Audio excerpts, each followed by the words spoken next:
అందరికీ ప్రైజ్లా. పోయిన వారం లేకపోతే ఎన్నో వారాలు లేనట్టుంది నాకు. కొన్ని వారాల నుంచి మనం విశ్వాసం గురించి ధ్యానిస్తూ వస్తున్నాం. అయితే 3 వారాల నుంచి విశ్వాసం గురించి ధ్యానించలేదు. అయితే ఈ దినం కూడా ఆ వాక్యం గురించే ధ్యానించాలని దేవుడు నా ముందు కొన్ని విషయాలు ఉంచుతూ వచ్చాడు. అయితే అది ధ్యానించే ముందుగా ఒక వాక్యాన్ని చదువుకుందాం. అయితే విశ్వాసం గురించి ధ్యానిస్తూ వస్తూ ఉంటే అనేక విషయం వస్తూనే ఉన్నాయి, కానీ కొన్ని కట్ చేసుకుంటూనే వస్తూ ఉన్నాం. సమయం అంతా వాటికే సరిపోతుంది. బైబిల్ అంతా విశ్వాసంతో నింపబడి ఉంది, అవును కదా? బైబిల్ అంతా దేంతో నింపబడతా ఉంది, ఎలా నడిపించబడతా ఉంది? బైబిల్లో ఉన్న దేవుని బిడ్డలందరూ విశ్వాసం ద్వారా నడిపించబడిన వారే. బైబిల్ అంతా విశ్వాసంతో నింపబడింది. అందుకని విశ్వాసం గురించి ఎంత నేర్చుకున్నా, ఎంత విన్నా చాలా తక్కువగానే ఉంటా ఉంది. అయితే ఈరోజు కూడా ఎబ్రీ పుస్తకం 11వ అధ్యాయం 1వ వచనం, విశ్వాసం అన్నది నిరీక్షింపబడు వాటి యొక్క నిజస్వరూపమును అదృశ్యమైనవి ఉన్నవనుటకు రుజువునై ఉన్నది. అంతేకాదు 12వ అధ్యాయము 2వ వచనం, 12వ అధ్యాయం 2వ వచనం అందరం కలిసి చదువుకుందాం. హెబ్రీ పుస్తకం 12వ అధ్యాయము 2వ వచనం అందరం కలిసి చదువుకోవటానికి ప్రయత్నం చేద్దాం. మనము కూడా ప్రతి భారమును సులువుగా చిక్కులు పెట్టు పాపమును విడిచిపెట్టి విశ్వాసమున కర్తయు దాన్ని కొనసాగించబడిన యేసు వైపు చూచుచు మన ఎదుట ఉంచబడిన పందెములో ఓపికతో పరిగెత్తదము. ఆయన తన ఎదుట ఉంచబడిన ఆనందం కొరకై అవమానం నిర్లక్ష్యపెట్టి సిలువను సహించి దేవుని సింహాసనం యొక్క కుడిపార్శ్వమున ఆసీనుడై ఉన్నాడు. చాలు. ఇక్కడ ఏమంటా ఉన్నాడు? 12వ అధ్యాయం 2వ వచనంలో మనము కూడా అంటే ఏంటి? మనం కూడా అంటే మన ముందు ఇంకా అనేక మంది ఉన్నారనే కదా. మనం కూడా అంటే మన ముందు ఇంకా అనేక మంది ఉన్నారని. అందుకే 11వ అధ్యాయంలో రాసి పెడతా వచ్చాడు. ఎంతోమంది విశ్వాస వీరుల పట్టిక రాసి పెడతా వచ్చాడు. ఆ విశ్వాస వీరుల పట్టికలో నుండే మనం కొంతమంది స్త్రీలను చూస్తూ వచ్చాం. రహాబు అనే వేశ్యను చూస్తూ వచ్చాం, అవునా? సంసోను తల్లిని చూస్తూ వచ్చినాం. ఇంకా నోవాహు భార్యని కూడా ఇంకా ధ్యానించాల్సి ఉంది. దేవుని చిత్తం అయితే ఇంకా పూర్తి చేయబడలేదు. నోవాహు భార్య గురించి దేవుడు ధ్యానిద్దాం. అయితే ఇక్కడ ఎంతోమంది పురుషులే కానీ స్త్రీలు కానీ ఒక వీరుల పట్టిక, విశ్వాస వీరుల పట్టిక రాసి పెడతా వచ్చాడు. అయితే దాంట్లో అంతమంది రాస్తూ చివరికి ఏం చెప్తా ఉన్నాడు? 12వ అధ్యాయం 2వ వచనంలో మనం కూడా చేయాల్సినవి కొన్ని ఉన్నాయి. అప్పుడు దినాల్లో ఎప్పటి నుండి? అనాది కాలంలో దేవుడు ఏర్పాటు చేసుకున్న మానవులు, ఆది కాండం నుండి దేవుడు చేత ఏర్పాటు చేయబడిన బిడ్డలు ఎంతోమంది ఎలా విశ్వాసులుగా ఉంటూ వచ్చారో, అందుకని వాళ్ళను పోలి మనం నడుచుకోవాలని ఇక్కడ చెప్తా ఉన్నాడు. ఏం చెప్తా ఉన్నాడు? మనం కూడా ఏం చేయాలి? సిలువుగా చిక్కులు పెట్టి పాపాన్ని విడిచిపెట్టి విశ్వాసానికి కర్తయు దాన్ని కొనసాగించేవాడైన యేసు వైపు చూచుచు మన ఎదుట ఉంచబడిన పందెంలో ఓపికతో పరిగెత్తాలి. ఎలా ఉండాలంట? ఇప్పుడు మనం పరిగెత్తాలి, నడవటం కాదంట. ఏం చేయాలి? ఓపికతో పరిగెత్తాలి. పరిగెత్తడానికి ఏం కావాలి? ఓపిక ఉండాలి. ఓపిక లేకపోతే పరిగెత్తలేం కదా. అయితే మనం దేవుని ఇంటికి రావడానికే ఓపిక ఉండటం లేదు, ఇంక పరిగెత్తరించి ఆడి నుంచి వస్తుంది అనుకుంటామేమో. అయితే పరిగెత్తడానికి ఏం కావాలి? అయితే ఎలా పరిగెత్తాలి? మన ముందున్న వాళ్ళని చూస్తూ పరిగెత్తాలి. మన ముందున్న వాళ్ళు ఎవరు? అనాది కాలంలో చూసినట్టయితే ఆదాము మొదలుకొని అబ్రహాము, ఇస్సాకు, నోవాహు కదా, యేసోపు, ఎంతోమంది వీళ్ళందరూ ఆది కాండంలో చూసినట్లయితే హనోకు దేవునితో నడిచిన వాడుగా ఉన్నాడు. ఇలా అబ్రహాము తన విశ్వాసాన్ని బట్టి తన కుమారుడిని బలిగా ఇవ్వటానికి కూడా వెనుకంజ వేయలేదు. అవును కదా. యోసేపు కూడా ఏం చేస్తూ వచ్చాడు, తన విశ్వాసాన్ని బట్టి పాపానికి దూరంగా పారిపోయిన వాడిగా ఉన్నాడు. అలా ఎంతోమంది యొక్క విశ్వాసులుగా ఉంటూ వారు ఏం చేస్తూ వచ్చారో తెలియపరుస్తూ ఉన్నాడు. అందుకని మనము దేన్ని బట్టి పరిగెత్తాలి? ఓపికతో మన ముందున్న వారిని చూసి పరిగెత్తావా? ఎవరిని చూడాలి మన ముందు? మన తోటి వారా, మన స్నేహితులా, లేకపోతే మన ఇంటి చుట్టూ ఉన్నవారా? కాదు, విశ్వాస వీరులు. చూడండి ఆదికాండం 4వ అధ్యాయం.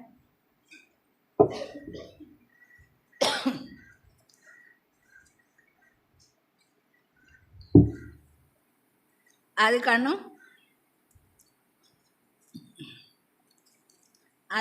4వ అధ్యాయం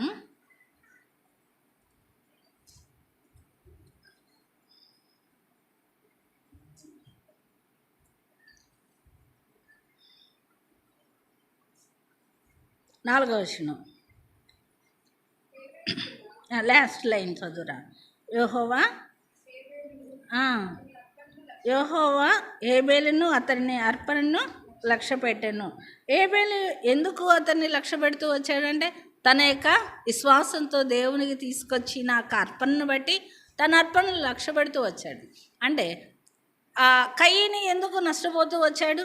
తను అర్పించే విధానం కరెక్ట్గా లేనందువల్ల. తను తీసుకొచ్చాడు మొదటి ఫలాన్ని, కానీ అప్పగించే విధానం సరైనదిగా లేదు. అలా హేబేలు మొదలుకొని మామూలుగా హానోకు, అబ్రహాము, ఇస్సాకు ఎంతోమంది దేవుని యొక్క చూడండి. 1 కొరింథీ 6వ అధ్యాయం యోసేపు ఏం చేస్తూ వచ్చాడు? 1 కొరింథీ 6వ అధ్యాయం 18వ వచనంలో 1 కొరింథీ 6వ అధ్యాయం 18వ వచనం.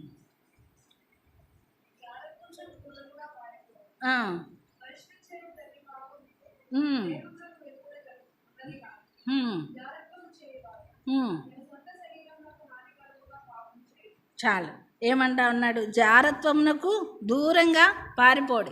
యేసేపు ఏం చేస్తా వచ్చాడు? యేసేపు ఏం చేస్తా, తనకి యజమానురాలుగా ఉన్న ఆ స్త్రీ ఏం చేస్తా వచ్చింది? తనతో శయనించమని కోరినప్పుడు తన మీద ఉన్న ఆ టవలు సైతం విడిచిపెట్టి ఏం చేస్తా వచ్చాడు? పారిపోయాడు. ఆ టవలు వలన ఆమె ఏం చేస్తూ వచ్చింది? అతన్ని దోషిగా నిలబెడతా వచ్చింది తన భర్త ముందు.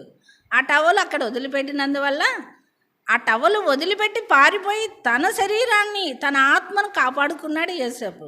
కానీ ఆ యజమానురాలు ఏం చేసింది? ఆ టవలే చూపించి తన భర్త ముందు దోషిగా నిలబెట్టింది. ఆ టవలు విడిచిపెట్టినందువల్ల ఏమవుతా వచ్చింది? తను చెరసాల్లో వేయబడతా వచ్చాడు. అంటే తనైతే తన శరీరాన్ని, తన ఆత్మను కాపాడుకున్నాడు, దేవుని దగ్గర నుంచి కాపాడుకున్నాడు, కానీ మనుషుల దగ్గర దొరకవలసిన పరిస్థితి ఏర్పడతా వచ్చింది. అందువలన ఎలాంటి విశ్వాసంతో తను యేసేపు పరిగెడతా వచ్చాడో మన జీవితంలో కూడా ఏం చేస్తూ ఉండాలి? విడిచిపెట్టి పరిగెత్తే వాళ్ళంగా ఉండాలి. ఏం విడిచిపెట్టాలి? జారత్వానికి దూరంగా పోవాలంటున్నాడు. అంటే యేసేపు కొన్ని విడిచి పరిగెత్తినందువల్లే తను ఏమవుతా వచ్చాడు? ఆ దేశానికి అధికారి అవుతూ వచ్చాడు. మనం కూడా ఒక స్థానంలో, ఉన్నత స్థానంలో ఉండాలి అంటే మనం కూడా కొన్ని విసర్జించి, అంటే విడిచిపెట్టి పరిగెత్తాలి. యేసేపు విడిచిపెట్టి పరిగెత్తాడా లేదా? విడిచిపెట్టి పరిగెత్తాడు. మనం కూడా ఏం విడిచిపెట్టాలి? ఇక్కడ ఏమంటా ఉన్నాడు? జారత్వంని విడిచిపెట్టాలి. సులువుగా చిక్కులు పెట్టే పాపాన్ని విడిచిపెట్టాలి. మన శరీరానికి హాని చేసేది ఏదైనా సరే మనకేమనిపిస్తుంది ఆ సమయాన? సంసోన్ని చూస్తూ ఉన్నాం కొన్ని వారాల నుంచి. ఏమనిపిస్తూ ఉంది? సంసోన్గా తీయగా ఉంటా ఉంది, అవును కదా. అయితే ఆ తీయదనమైనది చివరికి ఏం చేస్తూ ఉంది? తనకి నాశనానికి నడిపిస్తూ ఉంది. మన చుట్టూ ఉన్న ఈ పరిస్థితులు అప్పటికప్పుడు మనకి సంతోషాన్ని ఇస్తూ అప్పటికప్పుడు మనల్ని ఏం చేస్తూ ఉంటాయి? మోసపరుస్తూ ఉంటాయి. కానీ చివరికి అవన్నీ ఎక్కడికి తీసుకెళ్తూ ఉంటాయి? నాశనానికి తీసుకెళ్తూ ఉంటాయి. అందుకే చూడండి, కొలస్సీ పుస్తకం 3వ అధ్యాయం 1-2 కొలస్సీ పుస్తకం 3వ అధ్యాయం 1-2 వచనాలు.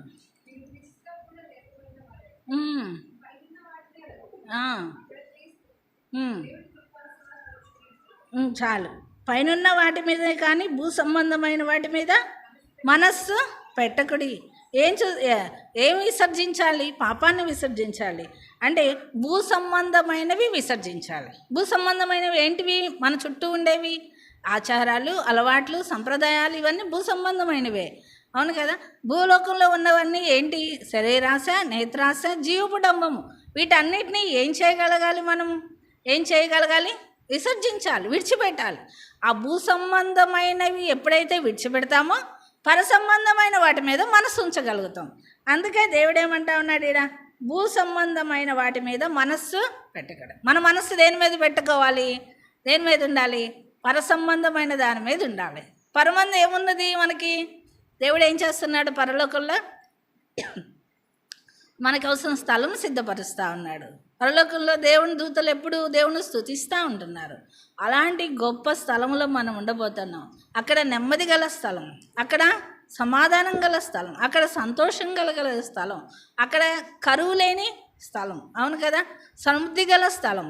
ఆ స్థలంలో నిలబెట్టడానికి దేవుడు మనల్ని సిద్ధపరుస్తూ ఉన్నాడు. భూ సంబంధమైన వాటి మీద ఏముంది? భూ సంబంధంలో ఏముంది? ఎప్పుడు ఏమున్నాయి? కలవరాలు, నెమ్మది లేని పరిస్థితులు, అనాలోచనలు, మళ్ళీ ఏముంటా ఉన్నాయి? స్వార్థం, అసూయ, ద్వేషాలు, కపటాలు, ఇవన్నీ ఏమో చేస్తూ ఉన్నాయి? మనల్ని అపవిత్రపరుస్తూ దేవునికి దూరం చేస్తూ ఉంటాయి. అందుకే వాటి మీద మనస్సు పెట్టుకోవద్దు. అందుకని ఏం చేస్తూ ఉంటున్నాడు? వాటన్నిటినీ విడిచిపెట్టమంటా ఉన్నాడు. అంతేకాదు 3వ అధ్యాయం ఇంకొక చోట కూడా ఉంది చూడండి. 3వ అధ్యాయం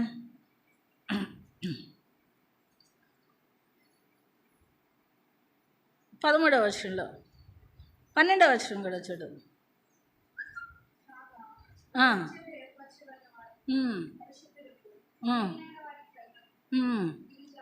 మీరు జాలిగల మనసును, దయాలత్వమును, వినయమును, సాత్వికమును, దీర్ఘశాంతమును ధరించుకోండి. ఎలాంటి మనసు ధరించుకోవాలి? జాలిగల మనస్సు. ఏం కావాలంట మనకి? జాలిగల మనసు, దయాలత్వము, వినయము, సాత్వికము, దీర్ఘశాంతం. అంటే మనం పరిగెత్తడానికి కావాల్సిన లక్షణాలు ఇవి. ఏం కావాలి? మనం పరిగెత్తడానికి ఏం కావాలి? ఓర్పు కావాలి, జాలి కావాలి, దయాలత్వం కావాలి.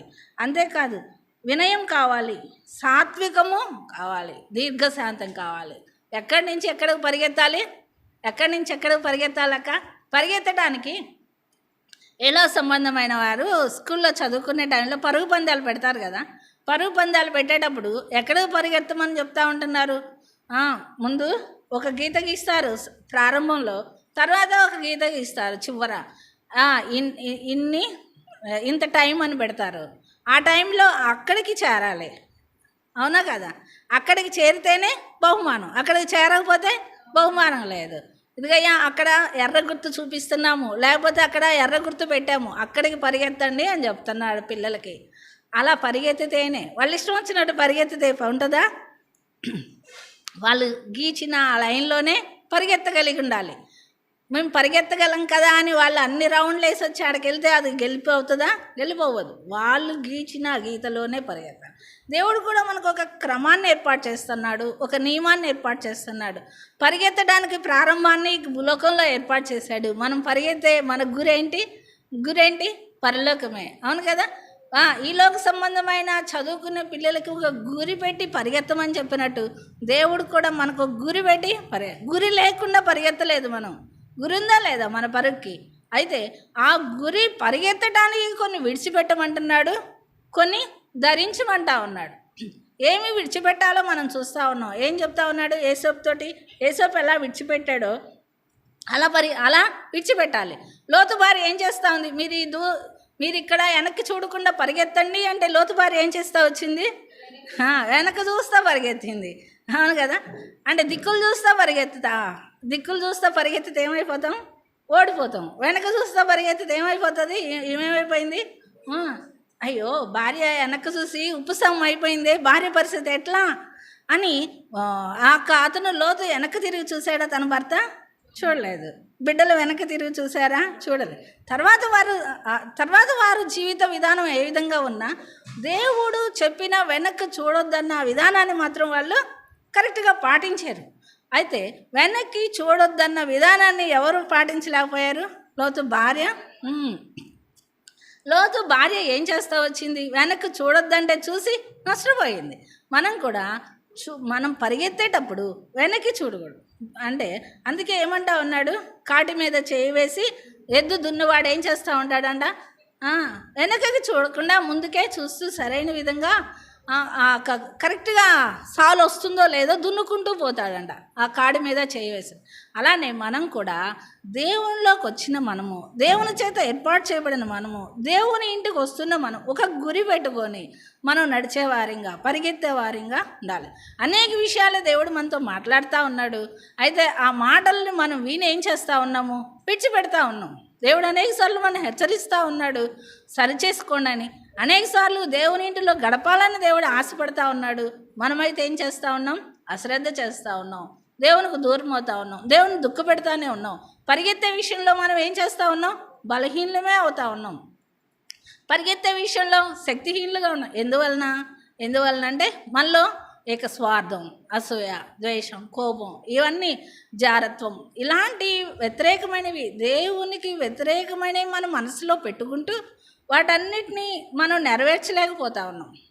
ఆ పరుగు పందెంలో ఇంకా గురి చేర్చబడటానికి సమయం దేవుడు ఇస్తానే ఉన్నాడు. అవును కదా? ఏం ఇస్తా ఉన్నాడు దేవుడు? సమయం ఇస్తా ఉన్నాడు. చూడండి, కొలస్సీ పుస్తకం కాదు, 1 యోహాను 2వ అధ్యాయం, 1 యోహాను 2వ అధ్యాయం చూసుకున్నాం.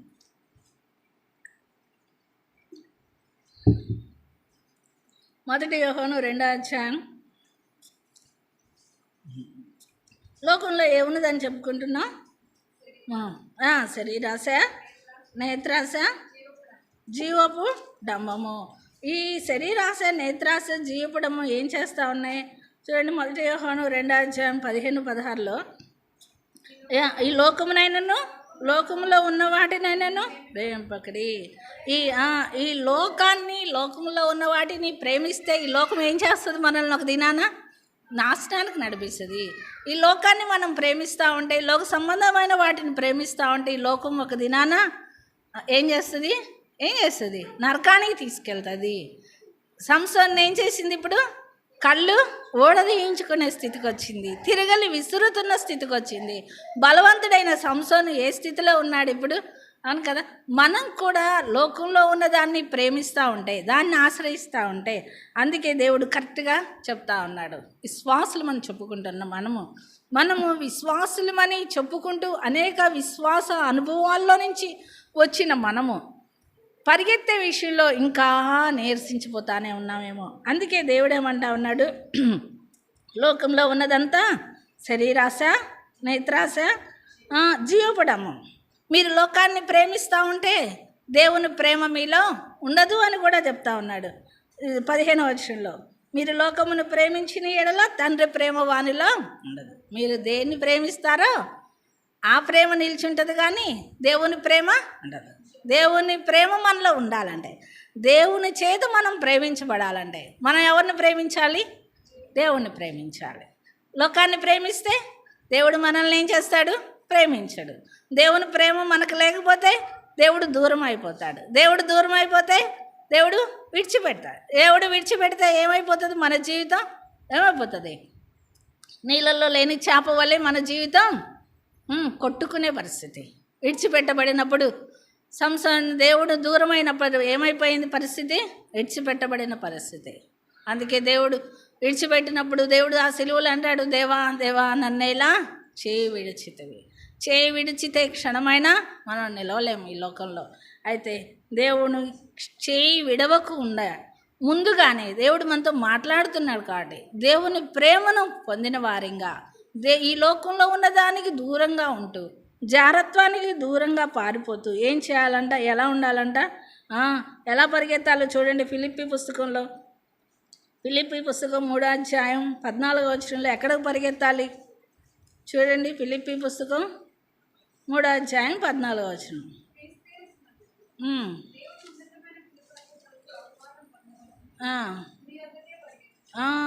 ఎక్కడికి పరిగెత్తాలి? గురి ఎద్దకే పరిగెత్తాలి. అంటే మన ఇష్టం వచ్చిన చోటకు పరిగెత్తకూడదు. ఏంటంటే అటు పరిగెత్తకూడదు. అవునా? నేను పరిగెడుతున్నాను కదా అనుకొని పరిగెడతా ఉంటే గెలుపు రాదు. ఎలా పరిగెత్తాలి? ఒక గురి పెట్టుకొని పరిగెడితేనే. అవును కదా? మనం నైట్ అనుకుంటాం ఉదయాన్నే లేచి ఆ పని చేయాలి ఈ పని చేయాలని. లేస్తాం, ఉదయాన్నే ఏమైపోతుంది? ఉదయాన్నే ఇల్లు చిమ్ముతాం, గిన్నెలు క్లీన్ చేస్తాం, వంట చేస్తాం. అంటే ఇవన్నీ చేయాలని ఏమనుకుంటాం? ముందుగానే ప్రిపేర్ అవుతామా లేదా? ఆ కూర చేయాలి, అన్నం చేయాలి అని అన్నీ ప్రిపేర్ అవుతాం. ఉదయాన్నే లేచి అన్నీ చేసుకుంటాం. అంటే ఏంటి? ముందుగానే ఎలా ప్రిపేర్ అవుతున్నాం? అవన్నీ చేయాలి, వాళ్ళకి టయానికి పెట్టాలి, వాళ్ళకి పనికి పోయే టయానికి అన్నీ అందించాలి. అవును కదా? లేకపోతే వాళ్ళు అందించకపోతే ఏమైపోతుంది? మనకి వాళ్ళ కోపం మనం గురవ్వాల్సి వస్తుంది. అంటే ఇలాగ సంబంధమైన పిల్లలు భర్తలు కోపడతారని ఒక స్త్రీగా లేచి చేయవలసినవన్నీ ఎలా సమయానికి చేయటానికి ఒక గురి పెట్టుకొని లేచి సిద్ధపరుస్తున్నామో అన్నీ దేవుడు కూడా, పరమందున్న దేవుడు కూడా స్త్రీలమైన మనకి ఏం తెలియపరుస్తూ ఉన్నాడు? సిద్ధపడమంటా ఉన్నాడు. స్త్రీలకే ఎందుకు ఇలాంటి చెప్తా ఉన్నాడంటే, అందుకే దేవుడు జ్ఞానం కలిగిన స్త్రీ తన ఇల్లు కట్టునంటున్నాడంటే జ్ఞానం కలిగి అవన్నీ చేసుకుంటుందని. అయితే దేవుడు మన విషయంలో కూడా ఏం చెప్తా ఉన్నాడు? ఒక గురి పెట్టుకోవాలి. ఏం గురి? నేను పరలోకానికి వెళ్ళాలి, నా గురి అంతే. ఈ లోకంలో ఎలా మనుషుల యొక్క సహవాసము, ఈ లోక సహవాసం అంతా వ్యర్థము, భూలోక సంబంధమైన మనసు అంతా వ్యర్థము. ఇదంతా నన్ను నాశనానికి నడిపిస్తుంది. నేను పరమందు చేరాలి, దేవునితో ఉండాలి. దేవునితో ఉండాలంటే ఏం చేయాలి? ఇలా నడుచుకోవాలి, ప్రేమ కలిగి ఉండాలి, అందరితో ఐక్యతగా ఉండాలి, కలిసిమెలిసి ఉండాలి. అవును కదా? సహించుకోవాలి, ఓర్చుకోవాలి, దీర్ఘశాంతం కలిగి ఉండాలి. ఇవన్నీ చెప్తున్నాడు కదా, ఇవన్నీ చేద్దాం. ఇవన్నీ చేస్తేనే నేను పరలోకానికి వెళ్తాం. ఇది లేకపోతే నేనేం చేయగలను? పరలోకానికి వెళ్ళను అనే ఒక స్థిరమైన నిశ్చయిత, నిరీక్షణ కలిగిన వారంగా ముందు గురి పెట్టుకొని నడిచే వారంగా ఉండాలి. అందుకే ఏమంటా ఉన్నాడు చూడండి, ఏమంటా ఉన్నాడమ్మా? ఇక ఫిలిప్పీ పుస్తకంలో 3వ అధ్యాయం 14వ వచనంలో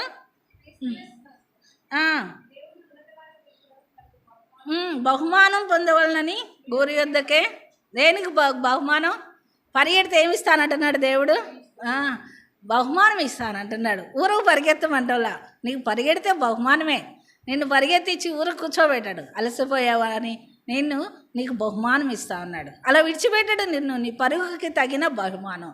అందుకే దేవుడు ఏమంటా ఉన్నాడు చూడండి, 1 యోహాను 5వ అధ్యాయం 1 యోహాను 5వ అధ్యాయం 4-5 వచనాలు.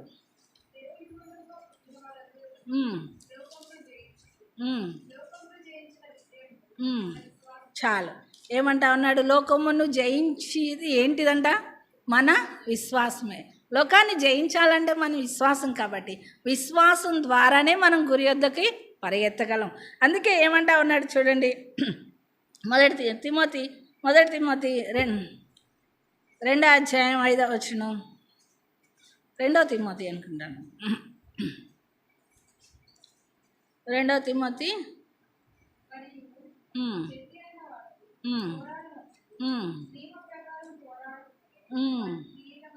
చాలు. ఎలా పోరాడాలంట? ఎలా పరిగెత్తాలి?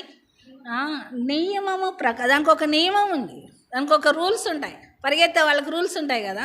ఇలా సంబంధమైన ఆటలు ఆడేటప్పుడు పిల్లలకు కొన్ని రూల్స్ ఉంటాయి.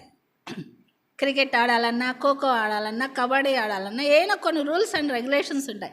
చెస్ ఆడేటప్పుడు కానీ, క్యారమ్ బోర్డు ఆడేటప్పుడు కానీ, పిల్లలు ఈలోక సంబంధమైన ఆటలు ఆడేటప్పుడు ఎలా రూల్స్ పెట్టారో దేవుడు ఆ దేవుని దగ్గరికి చేరడానికి కూడా కొన్ని రూల్స్ పెడుతూ వచ్చాడు. నువ్వు ఇలా ఉంటేనే అక్కడికి చేరతావు, నువ్వు ఇలా మాట్లాడితేనే అక్కడికి చేరతావు.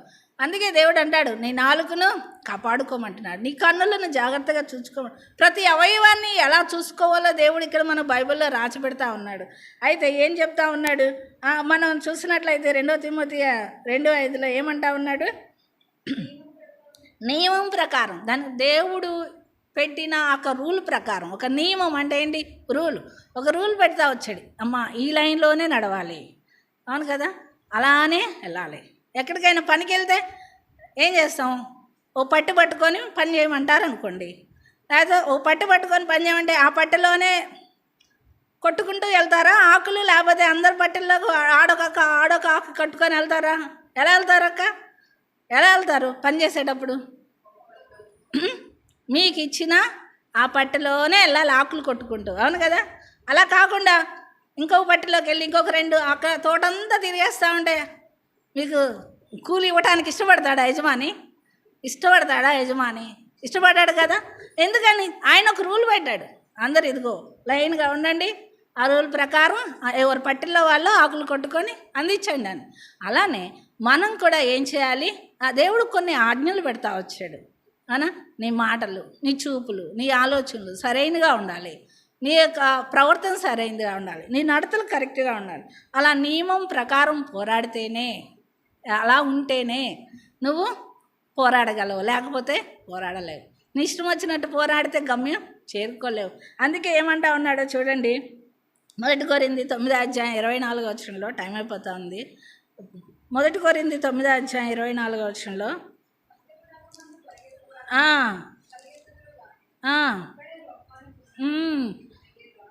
చాలు. ఎలా పరిగెత్తాలంట?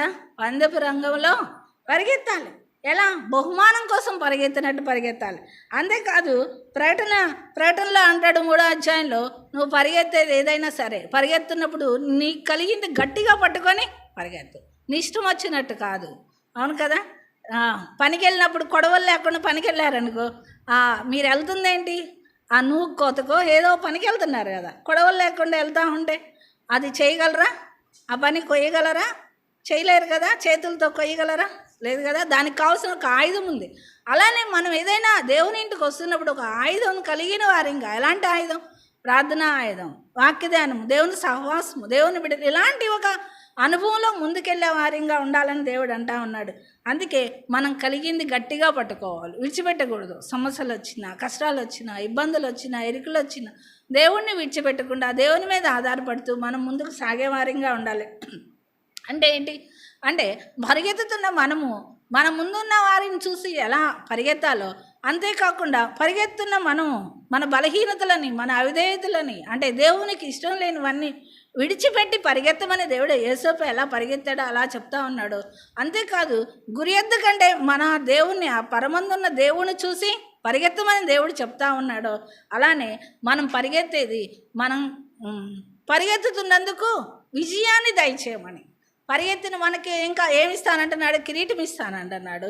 చూడండి, ఆయన కిరీటం ఇస్తానంటున్నాడు కాబట్టి ఏం చేయాలి? కిరీటం కోసం పరిగెత్తాలి. ఆయన ఇచ్చే బహుమానం ఇస్తానంటున్నాడు, ఆయన ఇచ్చే బహుమానం కోసం పరిగెత్తాలి. అవును కదా. పరిగెత్తే మనం ఎలా పరిగెత్తాలి?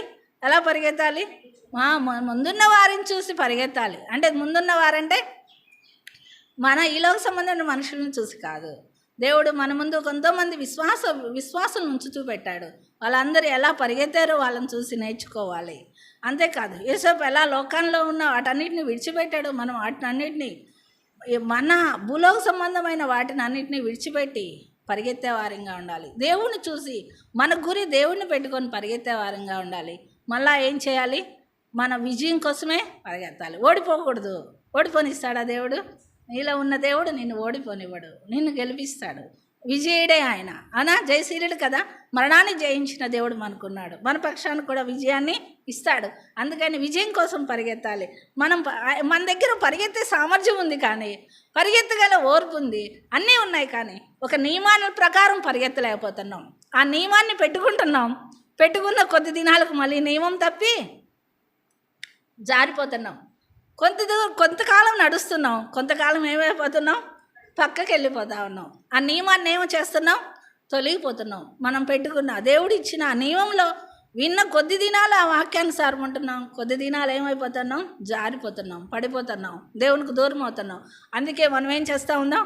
ఇంకా దూరం అయిపోతూ ఉంది. పరుగు పందెంలో పరిగెత్తే విషయంలో అలసిపోతూ ఉన్నాం, అయ్యో అనుకుంటూ ఉన్నాం. అందుకే అలసిపోవద్దు అంటున్నాడు దేవుడు. అందుకని ఏం చేస్తూ ఉన్నాడు? దేవుని గురి వద్దకు చూస్తూ పరిగెత్తమంటా ఉన్నాడు. చూడండి, ఇంకొకటి చూడండి, ప్రకటన పుస్తకం 2వ అధ్యాయం, ప్రకటన పుస్తకం 2వ అధ్యాయం 25వ వచనం ముగించుకుందాం. చాలు. నేను వచ్చే వరకు మీకు కలిగి ఉన్నదాన్ని గట్టిగా పట్టుకో. ఒకవేళ మన పోకడ ఆలస్యపడి దేవుని రాకడ తొందరగా వచ్చినట్లయితే అప్పటి వరకు గట్టిగా పట్టుకొని పరిగెత్తాలి. జారిపోకుండా, తొట్టిల్లకుండా, ప్రక్కకి వెళ్ళకుండా అటు ఇటు చూస్తా, లోతు భార్య వల్ల వెనక చూస్తా. మళ్ళా మన జీవితాలని దేవుని కొరకు మన ముందుంచిన పరుగు పందెంలో పరిగెత్తే వారంగా ఉండాలి.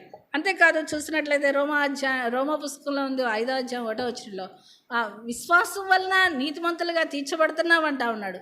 నీతిమంతులుగా చేర్చబడిన మనము నీతిమంతుడైన యేసు వైపు చూస్తూ పరిగెత్తే వారంగా ఉండాలి. అందుకని యేసు వైపు చూసి పరిగెత్తున్న అనుభవంలో విజయులమై ఉండాలని దేవుడు కోరుకుంటా ఉన్నాడు. ప్రార్థన చేసుకుందాం.